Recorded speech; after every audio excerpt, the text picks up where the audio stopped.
बता दो आपको ये जो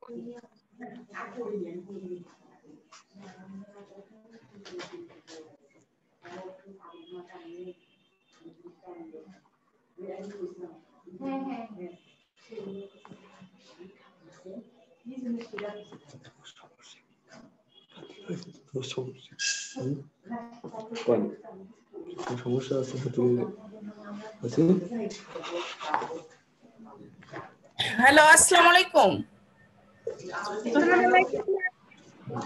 ওয়ালাইকুম আসসালাম। কেমন আছো সবাই? এই তো ভালো। ভালো আছো?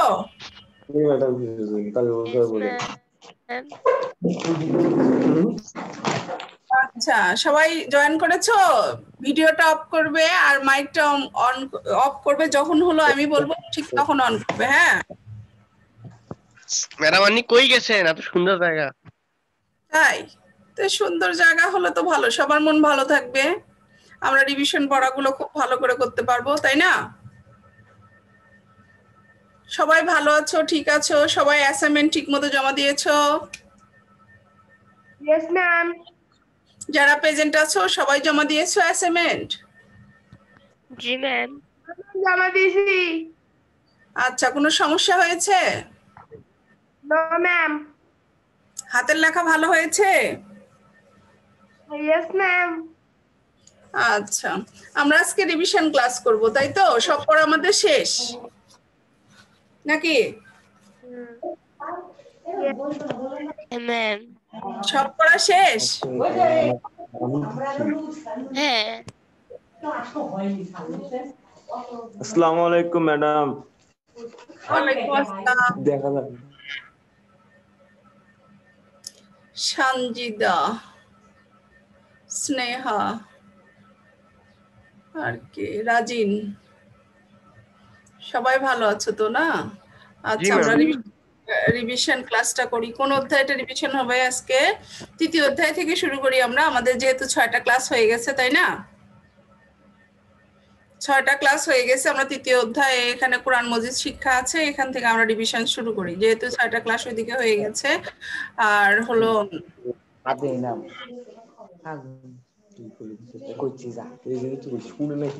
ভিডিও এবং যে মাইকটা আছে এটা মিউট করে রাখো, যার কথা বলা লাগবে তখন আমি দিতে বলবো। হ্যাঁ, অ্যান্সার দিতে বললে তোমরা তখন ঠিক কথা বলো, হ্যাঁ, না হলে ক্লাসটা আবার ভালো করে শোনা যাবে না।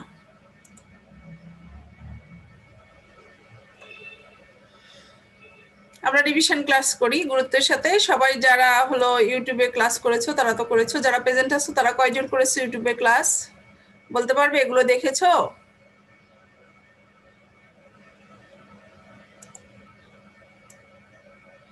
ইয়েস ম্যাম, দেখতেছি। আচ্ছা, তাহলে এই পড়াগুলো তো আমাদের মোটামুটি ভাবে এই পড়াগুলো শেষ, তাই না? কিন্তু তারপরেও হলো আমাদের রিভিশন ক্লাস করতে হবে। আমরা তো যেহেতু বাসায় আছি তো ঘরে থেকে পড়াগুলো ঠিকমতো করার চেষ্টা করব। তো এখন দেখো এখানে পাঠ 1-এ আছে আল কোরআনের পরিচয়। সবাই আমরা মনোযোগ দিয়ে শুনবো। কোরআন মজিদ হলো সর্বশেষ এবং সর্বশ্রেষ্ঠ আসমানি কিতাব।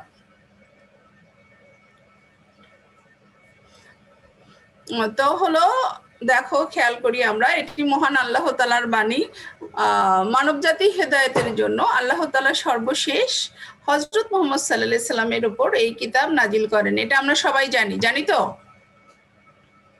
দেখো, আল্লাহ তাআলার পরিচয় এবং গুণাবলী, ঈমান ও ইসলামের সকল বিষয় এতে বর্ণনা করা হয়েছে। অর্থাৎ আল কোরআনে কি কি বিষয় রয়েছে? এতে রয়েছে জ্ঞান বিজ্ঞানের সারকথা, অর্থাৎ সমস্ত কিছু এতে রয়েছে। কোন পথে চললে মানুষ সফলতা লাভ করবে তাও এতে বলে দেওয়া হয়েছে। এটি মহান আল্লাহ তাআলার বাণী। আজ পর্যন্ত এটি অবিকৃত রয়েছে। কেউ এর নুক্তা, অক্ষর, শব্দ বা হরকত পরিবর্তন করতে পারবে না বা ভবিষ্যতেও পারবে না, কেননা এর সংরক্ষক স্বয়ং আল্লাহ তাআলা। আমরা অনেক সময়, এখন তো আমরা অ্যাসাইনমেন্ট করতেছি কিন্তু আসলে আমরা এটা খেয়াল রাখবো, অনেক সময় বলে থাকি যে কোরআন সংরক্ষণ করেন কে? তাহলে কোরআন সংরক্ষণ কিন্তু কে করেন? মহান আল্লাহ তাআলা। তো আসলে এই ক্ষেত্রে আমরা খেয়াল করব যে কয়টা জিনিস এখানে থাকবে। মৃত্যুর পূর্ব দিন পর্যন্ত মানুষের হলো ধর্মটা শুধু পুঁথিগত বিদ্যা অথবা পাঠের জন্যই নয়, এই জিনিসগুলো আমাদের খেয়াল রাখতে হবে, কেননা এগুলো এরকমই থাকবে। এখানে যেমন বলা হয়েছে আল কোরআনের কোনো কিছু পরিবর্তন হবে না, এটা কিয়ামত পর্যন্ত এরকমই থাকবে আমাদের ধর্মগ্রন্থ। এটা আমরা খুব ভালোভাবে জানবো। এর একটু কিছু ভুল হলে আমাদের গুনাহ হবে, তো আমরা আসলে মন থেকে করার চেষ্টা করব। সবাইকে ক্লাসের শুরুতে বলেছি, যেমন বলে থাকে আমি মনে মনে প্রত্যেকেই এসে ক্লাসে জয়েন করার আগেই বলবে আউযু বিল্লাহি মিনাশ শাইতানির রাজিম বিসমিল্লাহির রহমানির রহিম। বলেছি? না বললে কিন্তু এখন বলে ফেলো। বলছো? এখন বলছি। হ্যাঁ, সবাই আমরা কি করব, অভ্যাস করব। অভ্যাস হলো মানে একটা চর্চা, এটা না করলে কিছুতেই হলো ভালো কাজের অভ্যাসগুলো আসলে আমাদের প্রত্যেকেরই কি করতে হবে, চর্চা করতে হবে। আমরা ভুলে যাব, মানুষ মাত্র ভুলে যাবে, ভুল করবে, কিন্তু পুনরায় সেটা সঠিকভাবে উপলব্ধি করে আবার সঠিক পথে আসার চেষ্টা করব। তো আসলে ধর্ম যখন আমরা কত পৃষ্ঠার মধ্যে আছে? বলো কত পৃষ্ঠার মধ্যে এটা? কত পৃষ্ঠা? তুমি পৃষ্ঠা জানতে চাচ্ছ? ও, এটা হলো 3য় অধ্যায়। বের করো, 3য় অধ্যায় বের করে তুমি লিসেনে চলে যাও, আর পৃষ্ঠা নাম্বার এটা হলো, আমি বলে দিই। মাহির বাচ্চা চুপ করে। আচ্ছা, পৃষ্ঠা নাম্বার হলো 45। চুপ করবে। পাইছো? দেখো, কোরআন অবতরণ যেটা লেখা আছে সেটা হলো পৃষ্ঠা নাম্বার 45। বই দেখো, আর বই না থাকলে তোমার স্ক্রিনে, হ্যাঁ বই দেখা যাচ্ছে না তোমার স্ক্রিনে? ম্যাম ভিডিও অফ করা। হ্যাঁ আসে। হ্যাঁ আচ্ছা, তাহলে দেখো, খেয়াল করো এখানে যে কোরআন মজিদ অবতরণ। তো আমাদের ধর্মগ্রন্থ যেটা আমাদের উপর সৃষ্টিকর্তার বাণী, এটা কিভাবে অবতরণ হলো। তো আসলে এই যে কোরআন অবতরণ, এটা আমরা খুব ভালোভাবে মনে রাখবো, কেননা এই কোরআন অবতরণের ঘটনা পৃথিবী যতদিন থাকবে ততদিন এইভাবেই থাকবে। তো মনোযোগী হই সবাই। আল সর্বশেষ এবং মাইকটা মিউট করো।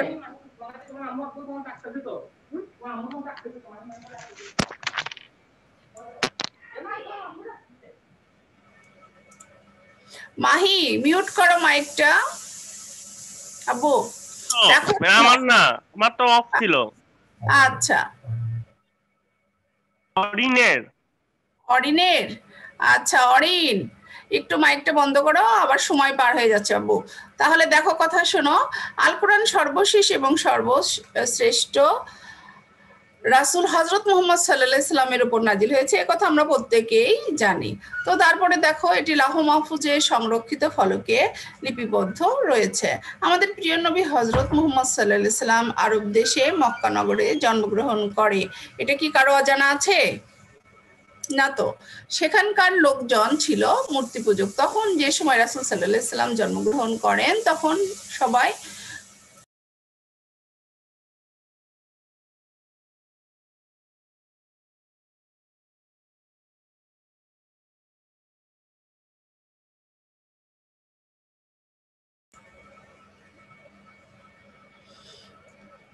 দেখো, আরবের যে লোকগুলো, তাদের যদি বৈশিষ্ট্য বলা হয় যে তারা আসলে কেমন ছিল, তারা সেই সময় মারামারি, কাটাকাটি, কলহ বিবাদ সেই সময় সব সময় লিপ্ত থাকতো। মহানবী সাল্লাল্লাহু আলাইহি সাল্লাম এগুলো আসলে পছন্দ করতেন না। তিনি ভাবতেন যে সকল মানুষের জন্য একজন মাত্র সৃষ্টিকর্তা রয়েছে, তার দেখানো পথে চললে সমাজে কোনোরূপ অশান্তি থাকবে না।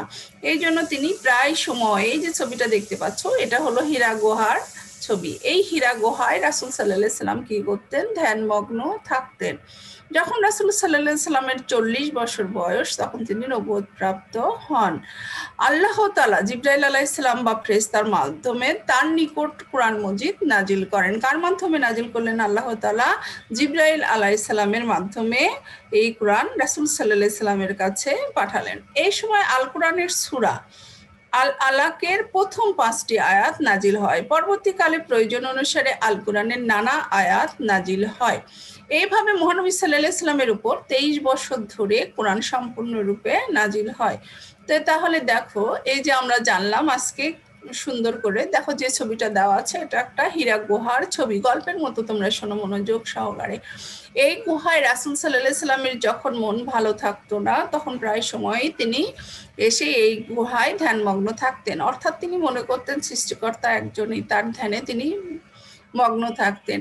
যখন রাসূল সাল্লাল্লাহু আলাইহি সাল্লামের এইভাবে 40 বছর বয়স হয়, তখনই রাসূল সাল্লাল্লাহু আলাইহি সাল্লামের উপর আল কোরআন আল্লাহ তাআলা নাজিল করেন। কিভাবে নাজিল করলেন? হযরত জিবরাইল আলাইহিস সালামকে পাঠালেন ওহী দিয়ে। তারপর সূরা আল আলাকের প্রথম 5টি আয়াত নাজিল হলো। কিন্তু সমস্ত আসমানি কিতাব একবারে নাজিল হয়, কিন্তু আল কোরআন কি হয়, দীর্ঘ 23 বছর ধরে নাজিল হয়। ধীরে ধীরে খন্ড খন্ড ভাবে সবাই যেন বুঝতে পারে, রাসূল সাল্লাল্লাহু আলাইহি সাল্লাম যেন আত্মস্থ করতে পারেন, মানুষকে শেখাতে পারেন সৃষ্টিকর্তার অপূর্ব মহিমায়। কি হয়, অপূর্ব মহিমায় এই কোরআন ধীরে ধীরে নাজিল হয় 23 বছর ধরে। তাহলে আমরা বুঝতে পারছি এটুকু? বলো, শুনতে পাচ্ছ আমাকে? জি ম্যাম। জি ম্যাম। হ্যাঁ, তাহলে দেখো এই পর্যন্ত তাহলে বুঝতে পারছো।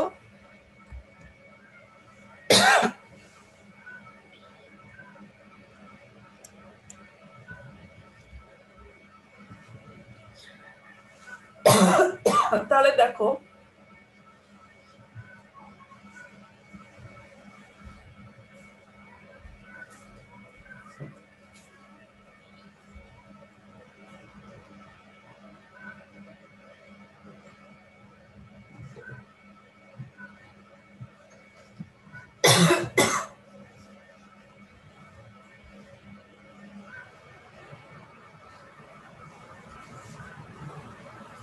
আল কোরআনের দেখো এখানে বৈশিষ্ট্য দেওয়া আছে।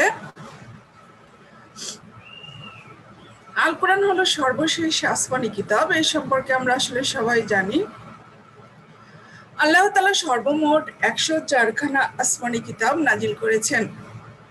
এগুলোর মধ্যে দেখো 100 খানা হলো ছোট, এটা আমরা অনেক আগে থেকে জানা আসতেছি। দেখো এই ছোটগুলোকে কি বলে? সহিফা। আর বড়গুলোকে বলে মানে বড়গুলো হলো বিখ্যাত 4 খানা। বলে যে কয়টি বড় আছে বলো, তাহলে বড় হলো 4 খানা, যেমন হলো তাওরাত, জাবর, ইনজিল, কোরআন। তো দেখো এখানে আল কোরআন হলো সর্বশেষ সর্বশ্রেষ্ঠ আসমানি কিতাব। এরপর আর কোনো কিতাব আসবে না, কেননা মানুষ এটাকে এমনভাবে কিয়ামত পর্যন্ত মানুষ, রাসূল সাল্লাল্লাহু আলাইহি সাল্লামের এমনই সুন্দরভাবে শেখানো ছিল যে এটি আর পৃথিবীতে পরবর্তী কোনো কিতাব না আসলেও আল্লাহ তাআলা স্বয়ং যে এই কিতাব সংরক্ষণ করবেন এবং মানুষ এটাকে একদম কিয়ামত পর্যন্ত থাকবে এটার। কিন্তু কিয়ামতের আগে যখন এটার আলামত নষ্ট হয়ে যাবে, তখন কিন্তু কি হবে, একদম যখন কিছু থাকবে না তখনই কিয়ামত হয়ে যাবে। তখন দেখো এখানে কুরআন মজিদ সর্বশ্রেষ্ঠ গ্রন্থ, এতে দ্বীনের যাবতীয় বিষয় বর্ণনা করা হয়েছে। মানুষের জীবনে যেসব সমস্যার উদ্ভব হয়ে থাকে তার সমাধানের ব্যাপারেও এতে নির্দেশ হয়েছে। পরবর্তী আসমানি কিতাব সমূহের মূল শিক্ষাও এতে বর্ণিত হয়েছে। সুতরাং আল কোরআন হলো সর্বশ্রেষ্ঠ কিতাব। অর্থাৎ দেখো তাওরাত, জাবর, ইনজিল, কোরআন, এই যে কিতাবগুলো ছিল, পরবর্তী বা পূর্ববর্তী যে ঘটনাগুলো ছিল সব এখানে রয়েছে। আল কোরআন হলো আল্লাহ তাআলার বাণী। এর ভাব, ভাষা অনন্য এবং অপূর্ব। এটি মহানবী সাল্লাল্লাহু আলাইহি সাল্লামের সবচেয়ে বড় মুজিজা। কেউ এর ক্ষুদ্রতম সূরার সমতুল্য এখন পর্যন্ত রচনা করতে পারেনি বা ভবিষ্যতেও পারবে না। তো আসলে আমরা এটা খেয়াল রাখবো প্রত্যেকেই যে হলো আল কোরআনের হলো ভাষা, তারপর বাণী, এগুলো সব হলো মহান আল্লাহ তাআলা, আর এটি নাজিল হয় হযরত মুহাম্মদ সাল্লাল্লাহু আলাইহি সাল্লামের উপর। দেখো আল কোরআনের গুরুত্ব। আল কোরআনের গুরুত্ব কি? যখন আমরা সৃজনশীল আকারে বা এই যে অ্যাসাইনমেন্ট করতেছ, তখন আমাদের ব্যাপকভাবে জ্ঞান রাখা দরকার যে এটার আসলে গুরুত্ব কি। সবাই দেখতে পাচ্ছ স্ক্রিনে? শুনতে পাচ্ছ আসি? আচ্ছা লাইনে? আচ্ছা আচ্ছা, আল কোরআনের জ্ঞান সমূহ ভান্ডার, মানে এতে এমন কোনো জ্ঞান নাই যে যা এতে নাই। এতে রয়েছে আল্লাহ তাআলার পরিচয়, তার গুণাবলীর বর্ণনা, তার ক্ষমতা, নিয়ামত সমূহের বর্ণনা। আল কোরআন মানব জাতির সৃষ্টির অবস্থা বর্ণনা করা হয়েছে। সৌরজগৎ, আসমানি কিতাব, নক্ষত্ররাজি বা পাহাড় পর্বত সবকিছুই এখানে আছে। কোনো কিছু নাই যে যা সেখানে বাদ দেওয়া হয়েছে। পূর্ববর্তী জাতিসমূহের ঘটনা, অর্থাৎ নবী রাসূলগণের যে বিবরণ, পুণ্যবান বা পাপীদের যে অবস্থা হবে ইত্যাদিও আল কোরআনে বর্ণনা করা হয়েছে। আল কোরআনে নানা রকম বিধিবিধান, আইন কানুন বর্ণিত হয়েছে। এটি সত্য ও মিথ্যার পার্থক্যকারী। কিভাবে চললে মানুষ দুনিয়া ও আখিরাতে শান্তি লাভ করবে এর দিক নির্দেশনাও আল কোরআনে দেয়া আছে। আল কোরআনের সর্বশেষ সর্বশ্রেষ্ঠ আসমানি কিতাব। এতে দিনের সকল কিছুর জ্ঞান সন্নিবেশিত আছে, অর্থাৎ সমস্ত কিছু এতে রয়েছে। আল কোরআনে জ্ঞান অর্জনের করা আমাদের জন্য একান্তই কর্তব্য, কেননা এটা যদি আমরা না শিখি তাহলে তো কিছুই জানতে পারবো না। সুতরাং আমরা আল কোরআন পড়ব এবং এর নানাবিধ জ্ঞান অর্জন করব। শুধু জানছি যে কোরআন পড়লে কি হবে, আমরা কিন্তু কোরআনের সূরার অর্থগুলো জানলেই কোরআনকে জানা হয়। আমরা যখন সূরা নাস পড়ি, ফালাক পড়ি, তখন যে অর্থগুলো এখানে দেওয়া আছে অথবা বইয়ে যে অর্থগুলো পাওয়া যায় এগুলোই হলো আল কোরআনের বাণী। আমরা যে মনে করবো আল কোরআন অন্য কিছু, তা কিন্তু নয়। আল কোরআন আমাদের সঙ্গেই থাকে, কেননা আমরা যখন সালাত আদায় করি তখন সেই সালাতের মধ্যে আমরা যে সূরাগুলো তেলাওয়াত করি বা পড়ি এগুলোই হলো আল কোরআনের বাণী, অর্থাৎ মহান আল্লাহ তাআলার বাণী। বুঝতে পারছো তোমরা সবাই? তো আল কোরআন আসলে আমাদের সঙ্গেই থাকে, সবসময় আমরা পাঠ করে থাকি, কিন্তু এটার যে উপলব্ধি, এটার উপলব্ধি করে আমরা এটাকে তেলাওয়াত বা বাস্তবায়ন করার চেষ্টা করব। পার্ট 2 এ আছে দেখো কোরআন তেলাওয়াত। কোরআন তেলাওয়াত আমার অল্প সময় আছে, খুব তাড়াতাড়ি পড়বো, একটু শুনবা সবাই। তেলাওয়াত অর্থ হলো পাঠ করা, পড়া বা আবৃত্তি করা। পাঠ করাকে কোরআন তেলাওয়াত বলা হয়। আল কোরআনের ভাষা আমরা সবাই জানি যে আরবি, এটি আরবিতেই করতে হয়, আর এই বর্ণসমূহ চিনেই তেলাওয়াত করতে হয় সুস্পষ্টভাবে। আর হলো কোরআন শব্দটি, এটা অনেক সময় অনেক গুরুত্বপূর্ণ একটা কথা, যে কোরআন শব্দটির মূল অর্থ হলো পঠিত। যেটা সবাই মনে রাখবা যে কোরআন শব্দটির মূল অর্থ হলো পঠিত। তোমাকে জিজ্ঞেস করা হলো, বলো তো বাবু যে কোরআন শব্দটির অর্থ কি, তখন যদি না বলতে পারি আসলে আমার পাঠ্য বিষয় কি, আর হলো আমি মুসলমান হিসেবে অবশ্যই জানা উচিত যে কোরআন শব্দটির মূল অর্থ হলো পঠিত, যা পাঠ করা হয়েছে। সারা বিশ্বে কোরআনই সবচেয়ে বেশি তেলাওয়াত করা হয়, এই জন্য একে আল কোরআন বলা হয়। মুসলমানগণ দৈনিক 5 বার সালাতে কোরআন তেলাওয়াত করে থাকে, এছাড়া অন্যান্য সময়েও কোরআন তেলাওয়াত করে থাকি। আমি তোমাদের যেটা বললাম, যেমন ধরো আমরা অ্যাসেম্বলিতে কোরআন তেলাওয়াত দিয়ে শুরু করি, তারপরে সালাতে কোরআন তেলাওয়াত করি, এটাই হলো বিষয়। দেখো সুন্দরভাবে একটা অভিভাবক বা হুজুর বাবুকে পড়াচ্ছে, খেয়াল করে সবাই। কোরআন তেলাওয়াতের গুরুত্ব, কোরআন মাজিদ তেলাওয়াতের গুরুত্ব অনেক। এটি আমাদের পবিত্র ধর্মগ্রন্থ, এটা আমরা সবাই জানি তো। এতে মানুষের কল্যাণের দিক নির্দেশনা প্রদান করা হয়েছে, অর্থাৎ সমস্ত কিছু এতেই রয়েছে। সুতরাং আমাদের উচিত বেশি বেশি করে কোরআন তেলাওয়াত করা। কোরআন তেলাওয়াত করলে আমরা আল্লাহ তাআলার আদেশ নিষেধ সম্পর্কে জানতে পারবো। বুঝে কোরআন তেলাওয়াত করা উত্তম।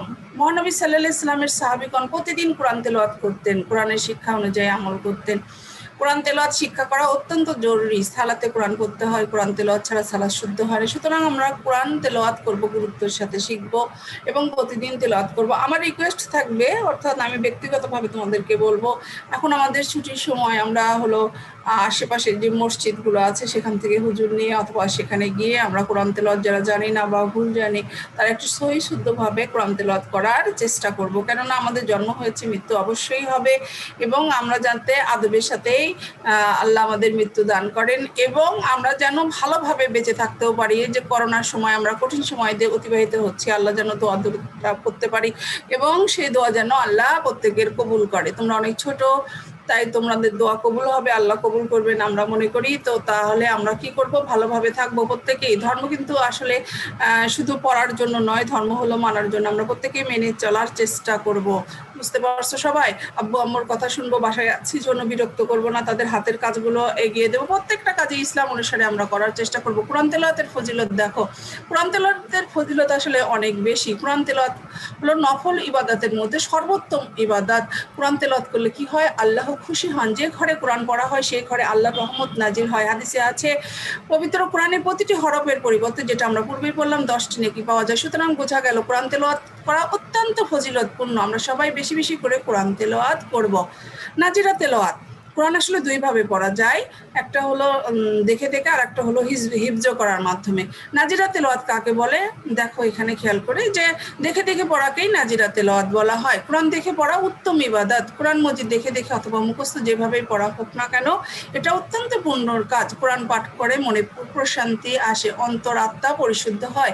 কিয়ামতের দিন কোরআন আল্লাহর নিকট সুপারিশ করবে, এবং যারা পৃথিবীতে কোরআন মজিদ তেলাওয়াত করতেছেন তাদের জন্য হলো একটি অত্যন্ত ফজিলতপূর্ণ একটি কাজ। তো আসলে আমরা কোরআন তেলাওয়াত করব, অর্থাৎ মহানবী সাল্লাল্লাহু আলাইহি সাল্লাম মানুষের জন্য যে সাফাত করবেন, এভাবে কোরআনও সাফাত করবে যে আমাকে পৃথিবীতে এই ব্যক্তি এটা পড়েছে। তো আমাদের আসলে কোরআন তেলাওয়াতের তাহলে গুরুত্বপূর্ণ কতটা। তারপরে দেখো আজকে মোটামুটি আগামী দিন হয়তো আমরা তাজবিদ নিয়েও আলোচনা করব, কেননা হলো তোমাদের পরবর্তী ক্লাস কি আছে এরকম? লাইনে আছো? আমাকে শুনতে পাচ্ছ? না ম্যাম। শুনতে পাচ্ছ? জি ম্যাম। হ্যাঁ ম্যাম। তোমাদের কি এটা শেষ ক্লাস? হ্যাঁ। জি ম্যাম।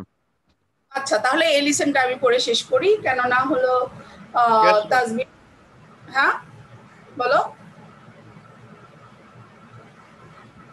তাজবিদটা পড়ি একটু দেখো। তাজবিদ শব্দের অর্থ হলো উত্তম এবং সুন্দর করা। দেখো যে কোনো জিনিস সুন্দর হলেই অবশ্যই ভালো, কেননা পড়াও যদি সুন্দর না হয় সেটা কেমন হয়। কবিতা আবৃত্তির সময় দেখো সুন্দর করে যদি পড়ো তাহলে কত সুন্দর হয়। ঠিক আসলে যতটা সম্ভব আমাদের পক্ষে সুন্দর করে পড়া, সৃষ্টিকর্তা যেন আমাদের সেই তৌফিক দেয়। আল কোরআনের আয়াতসমূহ উত্তম রূপে এবং সুন্দর করে পড়াকেই তাজবিদ বলা হয়, অর্থাৎ কোরআনের প্রতিটি হরফকে মাখরাজ এবং সিফাত অনুসারে বিশুদ্ধভাবে তেলাওয়াত করাকেই তাজবিদ বলা হয়। আরবি হরফ আসলে কোনোটি মোটা করে পড়তে হয়, আবার কোনোটি চিকন করে পড়তে হয়। উচ্চারণের এই বিশেষ অবস্থাকেই বলা হয় সিফাত। যেমন তা, তোয়া হরফ দুটি উচ্চারণের একই স্থান, অর্থ কিন্তু সিফাত ভিন্ন। অর্থাৎ বর্ণের মধ্যে তোয়া, তোয়াটাকে দেখো মোটা করে পড়তে হচ্ছে, আর তাটা হলো পাতলা করে পড়তে বা চিকন করে পড়তে হয়। আবার মাখরাজ হলো উচ্চারণের একটি স্থান, যেমন হা বা হা হালকা করেও পড়া যায়, বা এটাকে কণ্ঠনালীর মধ্যে থেকেও পড়া যায়। দুইটি একই হরফ, অথচ উচ্চারণের দিক থেকে ভিন্ন জায়গায় ভিন্নভাবে উচ্চারণ করতে হয়। এভাবে মাখরাজ এবং সিফাত ঠিক রেখে সুন্দরভাবে কোরআন তেলাওয়াত করাই হলো তাজবিদ। তো আসলে আমরা তাজবিদ সহকারে কোরআন তেলাওয়াত করার চেষ্টা করব। তো আমি বলছি, যেটা রিকোয়েস্ট করছি সবাইকে, যে সবাই বাসায় এই সময় হুজুর রেখে ফাঁকা আছে, কোরআন তেলাওয়াতটা প্রত্যেকেই শিখবো। আব্বু আম্মুকে বলবো তো নাকি? বিরক্ত হচ্ছ? না ম্যাম। টিচার খালি পড়তে বলতেছে, একটু ছুটিতে আছি তাও পড়তে বলতেছে, এরকম মনে হচ্ছে? না ম্যাম। আচ্ছা শোনো, যেটা হলো খুবই আমাদের জন্য প্রয়োজন এখন, আজকে আমার প্রায় সময় শেষ, তোমাদের সাথে একটু কথা বলে নিই। পরবর্তী পরের অংশটা পার্ট 3 এর বাকি অংশ সহ আমি কাল শনিবারে আবার তোমাদের সাথে মিলিত হব। কিন্তু তার আগে তোমাদেরকেও রিকোয়েস্ট করি যে যারা অ্যাসাইনমেন্ট করতেছো তাদের হাতের লেখা যেন অত্যন্ত সুন্দর হয় এবং যত্ন সহকারে তোমরা যেন লিখো। তোমরা অবশ্যই ভালোভাবে লেখার চেষ্টা করবে অ্যাসাইনমেন্টগুলো, কেননা এগুলো হলো যদি হাতের লেখা খারাপ হয় দেখতেও খারাপ হয়। আর আমরা এই সময়টা হলো ঘরে আছি, সবচেয়ে বেশি সময় এই সময়টাই দিতে পারবো হাতের লেখার জন্য। মানুষের জন্য বা স্টুডেন্টের জন্য হাতের লেখা অত্যন্ত গুরুত্বপূর্ণ একটি বিষয়, যেটা স্টুডেন্টের খারাপ হলে খুবই খারাপ দেখায়। তো আসলে আমরা অনেকেই খুব ভালো করে অ্যাসাইনমেন্ট জমা দিয়েছি, আবার অনেকে ভালো দেয়নি, হাতের লেখাগুলো খারাপ হয়েছে, ভালোই হয়নি। তো যাই হোক, সবাই যারা আজকে ক্লাসে অংশগ্রহণ করেছে সকলকে অসংখ্য ধন্যবাদ। সবাই সুস্থ থাকো, ঘরে থাকো, ভালো থাকো। আল্লাহ হাফিজ।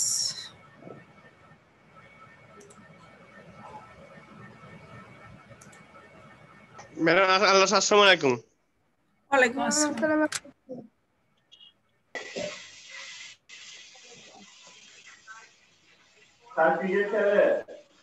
না মনে হয়